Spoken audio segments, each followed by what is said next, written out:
The cleanup is just starting this afternoon for northern Michigan communities that faced a wave of ice, rain, and powerful winds over the weekend. These are just some of the pictures you have shared with us on social media and on 9in10news.com. Heavy ice brought down thousands of trees and even toppled this 600-foot radio broadcast tower in Petoskey.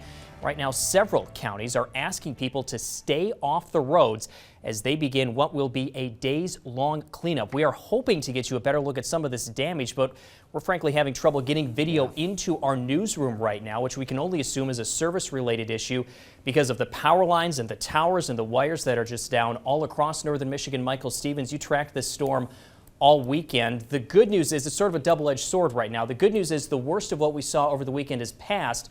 The bad news is we have a second wave that is coming our way.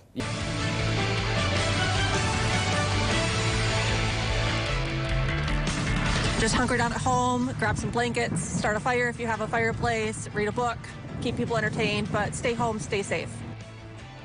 Trees down, roads blocked, and entire communities without power. Northern Michigan is beginning a long and slow-moving recovery after a historic weekend ice storm. Tens of thousands of people are still without power tonight, including a majority of Emmett, Sheboygan, Otsego, Montmorency, and Oscoda counties. This weekend storm left a snarled mess of trees and power lines that will take linemen a while to sort out. Tonight, people in Otsego County are still being told not to travel unless it is an emergency. And it's because many of the county roads look like this. Countless roads are still blocked with downed trees and power lines. State police are also asking people to start using gas sparingly when running generators, with many gas stations running low on fuel and also without power. We're recommending that people try to use their gas sparingly if they're running off of a generator. Try to, turn it on, power up your devices, heat up your home, and then turn it off. We're trying to have people use as little gas as possible because generally we don't have any gas stations open in northern Michigan right now. It's not clear right now when power will be fully restored in Otsego County, but it is expected to take at least several days. The Petoskey area also took a beating from this ice storm. Right now, the Petoskey City Hall is open and running on a generator for anyone needing a place to get warm and charge devices. The Petoskey City Manager says they'll stay open as long as they can, with thousands still without power across Emmett County. We really think City Hall is one of those public buildings that needs to remain available for people, especially during a time and a crisis like we're going through right now. So we will remain open. Our operations we were closed today for official business, but we want to remain open to the community. We'll hear from people in Petoskey on how they're holding up tonight at 6. Several warming shelters are also open across Emmett County in addition to the Petoskey City Hall. 24-hour warming centers are currently open at the following locations: Odawa Casino with food and water available. The Pellston Airport also has food and water. Resort Township Hall with water. Bear Creek Township Hall with water. As we mentioned, the Petoskey City Hall that also has water available. And Shea Elementary in Harbor Springs with food and water available. The Emmett County Sheriff's Office and Petoskey Department of Public Safety are also offering locals transportation to these warming shelters. The warming shelters at Shea Elementary and Odawa Casino are equipped with power for anyone who relies on oxygen. Thousands of people across northern Michigan are going on their 4th day without power as cleanup continues from this weekend's historic ice storm. These are some of the photos you have continued to send us on social media and on 9in10news.com. You can tell just by looking at them, some communities still have a long way to go in their recovery. Also, this afternoon, the shelter-in-place order has been lifted in Otsego County, and some businesses have started reopening. But local law enforcement is still asking people to limit travel. It's a similar situation in neighboring Antrim County, and that's where we find 9in10's Megan Huskins with the latest on storm recovery efforts there. Megan? Governor Whitmer has declared a state of emergency in response to the storm and to help with recovery efforts. That order directs the Michigan State Police to help coordinate responses around northern Michigan. Lieutenant Governor Garland Gilchrist says the declaration should help speed up help for those who need it. And what an emergency declaration from the state means is that we are unlocking resources to the local communities so that we can support these courageous and energetic and amazing first responders who are on there helping people, making sure people have what they need. I want folks to call 211 if they need help. These resources, people are online and ready to help connect folks with resources. So this is an all hands on deck moment for all of Michigan. It's going to wrap our arms around Northern Lower Michigan so that we can help people get back on their feet. The lieutenant governor says about 30 National Guard members are currently helping restore power and clean up debris in the area, in addition to state and local first responders. Linemen are still working to restore power in several northern Michigan counties tonight. Consumers Energy says their crews have worked around the clock to try and get power back on as soon as they can. They say good progress has been made in the past 24 hours, and they're hoping to have everyone back online by the end of the week. Consumers says they do their best to prepare ahead for severe weather, but this storm threw a lot at them.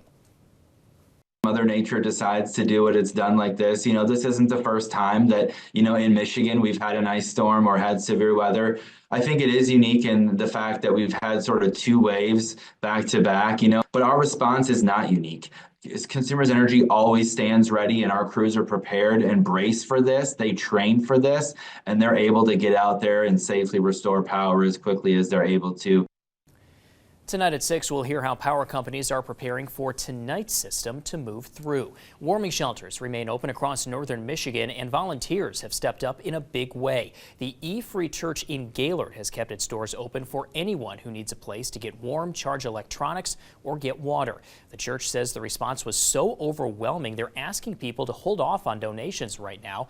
They say the biggest need remains bottled water. Bottled water we could always use. We have plenty of, just tap water. And people, by the way, can bring their water jugs and get them filled up here. That's not a problem.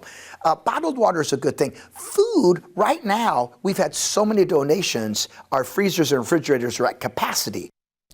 We'll have a full report on how the Gaylord community is helping those impacted by the ice storm tonight at 6. The shelter-in-place recommendation has also been lifted for Otsego County. The county's emergency management says main roads in and out of Gaylord are now mostly clear of trees and power lines. Access is also improving in more rural areas, and businesses have started reopening. Still, the storm took a toll on many in the community. It's really profoundly hurt me, and I'm really struggling in this shelter. I'm just struggling but I am fully engaged in the ministry, and I have since I've been here. Local law enforcement is still asking people to avoid any unnecessary travel. And take a look at this. This is our Fox broadcast tower for WFUP in Vanderbilt that suffered significant damage from this ice storm. You can see a more than 100-foot section of this tower broke off. This tower serves the Leelanau, Petoskey, and Charlevoix areas. We are working to get it fixed as soon as we can. And the Mackinac Bridge is still closed tonight, again due to falling ice. The bridge closed around 2:30 Monday for several hours due to ice buildup. It reopened just after 5 Monday. Today, ice falling from the bridge towers and cables forced the bridge to close a second time. It's not clear when it will reopen.